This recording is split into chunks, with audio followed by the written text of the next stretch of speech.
आप सभी का स्वागत है मित्रों। आज हम इंग्लैंड की एक पुरानी और रोमांचक कहानी की यात्रा पर जाने वाले हैं, जो रॉबिन हुड की कहानियों का हिस्सा है। यह एक ऐसी दुनिया है जहां साहस और मित्रता की जीत होती है। आइए शुरू करें। कहानी का नाम है पिंडर। एक सुबह रॉबिन हुड, उसका साथी लिटिल जॉन और विल स्कारलेट कुछ रोमांच की तलाश में मुख्य सड़क पर निकल पड़े। एक खुले मैदान में अचानक उन्हें एक तेज आवाज सुनाई दी। कोई खुशी से गा रहा था। वे उसे सुनने के लिए रुक गए। गीत एक धनी व्यापारी, एक शूरवीर और एक जमींदार के बारे में था, और वो व्यक्ति इसे जोर से प्रसन्नता भरे स्वर में गा रहा था। तीनों लुटेरे थोड़ा और आगे बढ़े और गायक तक पहुंच गए, जो एक हट्टा कट्टा हंसमुख व्यक्ति था। वो जमीन पर एक पेड़ से टिका हुआ बैठा था। ओह, मैं इस आदमी को जानता हूं, लिटिल जॉन ने कहा। उसका नाम जॉर्ज ए ग्रीन है। वो वेकफील्ड में रहता है और पिंडर का काम करता है। पिंडर वो आदमी होता है जो पशु बाड़ा चलाता है और गांव में घूमने वाले सभी आवारा जानवरों की देखभाल करता है। रॉबिन ने कहा, मैंने उसके गाने का आनंद लिया, लेकिन वो उस तरह का आदमी नहीं है जिसे मैं ढूंढ रहा हूं। चलो इस रास्ते चलते हैं, उसने कहा और मुड़ा और अपने दाहिनी ओर एक रास्ते पर चल दिया। लेकिन वे अभी कुछ ही दूर चले थे कि पिंडर ने गाना बंद कर दिया और उन्हें जोर से रुकने का आदेश दिया। जहां हो वहीं रुक जाओ और पीछे मुड़ो, वो चिल्लाया। तुम राजमार्ग छोड़ चुके हो और मकई के एक खेत से होकर जा रहे हो जहां तुम्हारा कोई काम नहीं है। रॉबिन उसके आदेश से अचंभित रह गया। वो निश्चित रूप से निडर है, उसने अपने आदमियों से धीमी आवाज में कहा, क्योंकि हम 3 हैं और फिर भी वो हमें आदेश देने में संकोच नहीं कर रहा। हाँ, वो तलवार और भाला चलाने के अपने कौशल के लिए प्रसिद्ध है। जब मैं गांव में रहता था तब मैंने उसके बारे में सुना था। फिर मुझे उसके कौशल का परीक्षण करने दो, रॉबिन ने कहा। यदि वो तुम्हारे अनुसार अच्छा है तो मैं उसे अपने गुट में शामिल होने और मेरे प्रति अपनी वफादारी निभाने के लिए कहूंगा। आप उसकी परीक्षा कैसे लेंगे मास्टर? विल स्कारलेट ने उत्सुकता से पूछा। चलो ऐसा करते हैं, रॉबिन ने उत्तर दिया। हम तीनों गुस्से में उस पर झपटेंगे, मानो उसके आदेश से नाराज हों। अगर वो बिना भागे हमारा सामना करेगा तो वो निश्चित रूप से हमारे समूह में रहने लायक व्यक्ति है।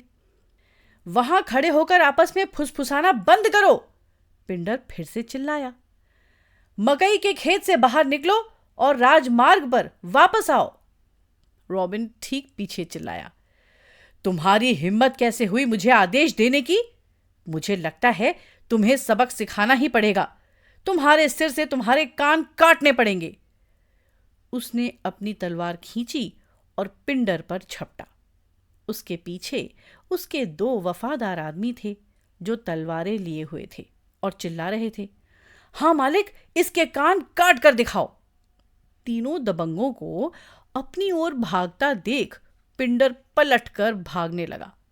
ये बचने के लिए नहीं था, बल्कि एक घने पेड़ तक पहुंचने के लिए था, जिसके नीचे वो झुका और एक झटके में उसने एक हाथ से तलवार खींची और दूसरे हाथ में अपनी ढाल उठा ली। जब तीनों उसके पास पहुंचे और अपनी तलवारों से उस पर प्रहार किया, पिंडर ने चतुराई से अपनी ढाल उठा ली और हमले के खिलाफ खुद का बचाव किया। कुछ मिनटों के लिए केवल तलवारों के आपस में टकराने की आवाज सुनी जा सकती थी, क्योंकि जंगल में 3 तगड़े आदमी कुशल पिंडर से लड़ रहे थे। रॉबिन जल्द ही आश्वस्त हो गया कि जॉर्ज ए ग्रीन वास्तव में एक कुशल तलवार सेनानी है और बहादुर व्यक्ति है। वो ऐसे लोगों को अपने समूह में शामिल करने से कभी भी नहीं हिचकिचाता था। रुको, अपनी तलवारें रोक दो, वो चिल्लाया। ये आदमी सबसे अच्छे पिंडरों में से एक है जिसे मैंने अपनी तलवार से परखा है। पिंडर और दोनों लुटेरों ने अपनी तलवारें नीचे कर लीं और झुककर खड़े हो गए। वो दोनों हाँफ रहे थे, हालांकि पिंडर सहज दिख रहा था। वो डाकुओं पर नजर गड़ाए हुए था और अपनी तलवार और भाला उठाने के लिए तैयार था कि अगर वे फिर से उस पर हमला करने की कोशिश करते। आओ मेरे बहादुर पिंडर, और मेरे समूह में शामिल हो जाओ, रॉबिन ने आमंत्रित किया। मैं आपके कौशल से प्रभावित हूं और चाहूंगा कि आप मेरा अनुसरण करें। कहां? पिंडर ने पूछा। शेरवुड फॉरेस्ट के भीतर, जहां राजा के हिरण स्वतंत्र रूप से घूमते हैं, हवा पेड़ों के बीच से दौड़ती है और मेरे अनुयायी ताजी हवा में एक मजेदार जीवन जीते हैं। और आप कौन हैं? पिंडर ने उत्सुकता से पूछा। मैं रॉबिन हुड हूं, उत्तर आया।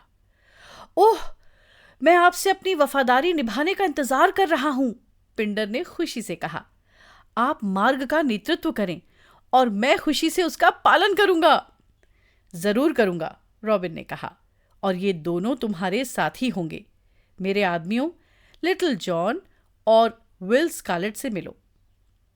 तो ये वास्तव में लिटिल जॉन है? पिंडर ने उससे हाथ मिलाते हुए कहा।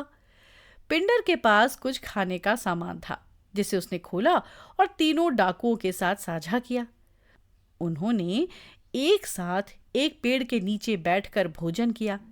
जब वे भोजन कर चुके तो रॉबिन खड़ा हुआ और उनसे कहा, तुम यहीं रहो और मेरा इंतजार करो। मैं थोड़ा और आगे जाऊंगा और कुछ और रोमांच की तलाश करूंगा। अगर मुझे कोई नहीं मिला तो मैं तुरंत यहां वापस आ जाऊंगा। अगर हमें कोई रोमांच नहीं मिला तो हम क्या करें? लिटिल जॉन ने पूछा।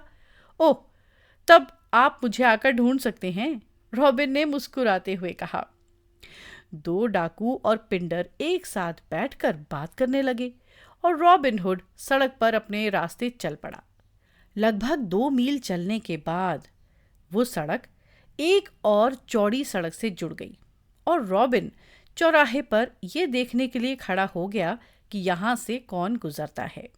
थोड़ी देर बाद उसने देखा कि एक भिखारी लंबे लंबे कदमों से चल रहा है।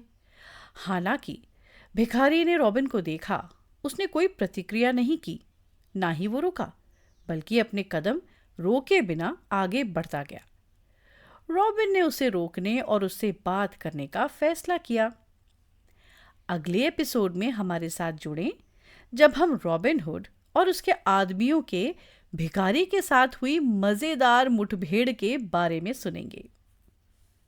इस कहानी से हमें सीखने को मिलता है कि सच्चाई और न्याय के लिए लड़ना महत्वपूर्ण है और हमें इसके लिए हमेशा तैयार रहना चाहिए। स्टोरी वेव्स ऐप को एप्पल या एंड्रॉयड ऐप स्टोर से डाउनलोड करके आप इस संग्रह और दुनिया भर की संस्कृतियों से अधिक कहानियों का अन्वेषण कर सकते हैं। एक स्टोरी वेव्स सदस्यता 1 महीने में $1 से भी कम है, जो आपके परिवार के लिए गुणवत्तापूर्ण कहानियों को लाने का सबसे सस्ता तरीका बनाती है। सभी नए कहानियां स्टोरी वेव्स ऐप पर उपलब्ध हैं और सबसे रोमांचक सामग्री केवल ऐप पर ही मिलती है। YouTube चैनल को सब्सक्राइब करें और स्टोरी वेव्स को इंस्टाग्राम, टिकटॉक और स्पॉटिफाई पर फॉलो करें ताकि आप आगामी सामग्री के बारे में अपडेट रहें। आपके इस कहानी को देखने के लिए बहुत बहुत धन्यवाद।